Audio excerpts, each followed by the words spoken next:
Congress party ఏదైతే తమిళనాడులో చేసిన రాజకీయం మీద మోడీ తీవ్రస్థాయిలో విరుచుకుపడ్డారు.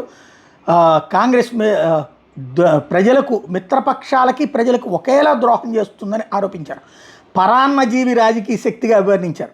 ఆర్ట్ ఆఫ్ లివింగ్ ఫౌండేషన్ 45వ వార్షికోత్సవ వేడుకల సందర్భంగా కర్ణాటకలో పర్యటించిన సందర్భంగా బీజేపీ కార్యకర్తలు, మద్దతుదారులు భారీ సభను ఉద్దేశించి ప్రసంగించారు. తమిళనాడులో తమ చిరకాల మిత్రపక్షమైన డీఎంకే కాంగ్రెస్ ద్రోహం చేసిందని గుర్తు చేశారు. రాజకీయ సమీకరణాలు మారినప్పుడల్లా ఆ పార్టీ తన సొంత సంకీర్ణ భాగస్వాములకి పదే పదే వ్యతిరేకంగా మారుతుందని కూడా స్పష్టం చేశారు. ఆ పార్టీది అవకాశవాద రాజకీయం దుయ్యబట్టారు. 30 ఏళ్లుగా డీఎంకేతో కాంగ్రెస్కి సన్నిహిత సంబంధాలు ఉన్నాయి. డీఎంకేతో పొత్తు మూలంగానే కాంగ్రెస్ అనేకసార్లు సంక్షోభాల నుండి బయటపడిందని గుర్తు చేశారు.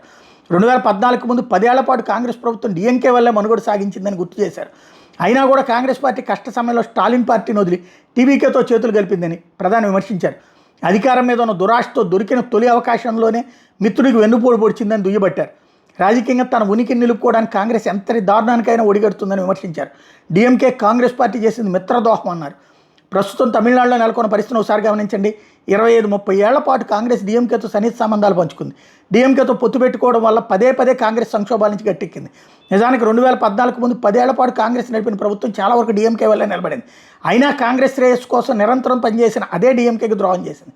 అధికార దురాశ, దాహంతో ఉన్న కాంగ్రెస్ దొరికిన తొలి అవకాశంలోనే డీఎంకేకి వెన్నుపోటు పొడిచింది. బెంగాల్ అసెంబ్లీ ఎన్నికల్లో గెలుపు బీజేపీ కార్యకర్తలు విజయమని అభివర్ణిస్తూ, బెంగాల్లో ఒకప్పుడు 3 ఎమ్మెల్యేలు మాత్రమే ఉండేవారు, ఇప్పుడు 200కు పైగా సాధించాం. అటు కేరళలో 1 నుంచి 3కి ఎమ్మెల్యేల సంఖ్యను పెంచుకున్నాం. మెజార్టీ సాధించే రోజులు ఎంతో దూరంలో లేవన్నారు. బీజేపీకి శక్తిని అందించే వాటిలో కర్ణాటక ప్రధాన పాత్ర పోషిస్తుందన్నారు. బీజేపీ నేతృత్వంలో ఎన్డీఏని రాజకీయ స్థిరత్వానికి, అభివృద్ధికి ప్రతిరూపంగా అభివర్ణించారు. వివిధ రాష్ట్రాల్లో ఇటీవల జరిగిన ఎన్నికల ఫలితాలు ఎన్డీఏ పాలనా నమూనాకి పెరుగుతున్న ప్రజా మద్దతును ప్రతిబింబిస్తున్నాయని స్పష్టం చేశారు. కర్ణాటకలోని అంతర్గత విభేదాల కారణంగా సుపరిపాలన అందించడంలో కాంగ్రెస్ ప్రభుత్వం విఫలమైందని చెప్తూ, గత 3 ఏళ్లుగా రాష్ట్రంలో ప్రజల సమస్యలు పరిష్కరించడానికి బదులుగా అంతర్గత కలహాలను పరిష్కరించుకోవడానికి ప్రభుత్వ నేతలు ప్రాధాన్యం ఇస్తున్నారని మండిపడ్డారు. సీఎం ఎంతకాలం కొనసాగుతారో, మరో వ్యక్తికి అవకాశం లభిస్తుందో లేదో కూడా కాంగ్రెస్ అధిష్టానం నిర్ణయించలేకపోతుందని ఎద్దేవా చేశారు.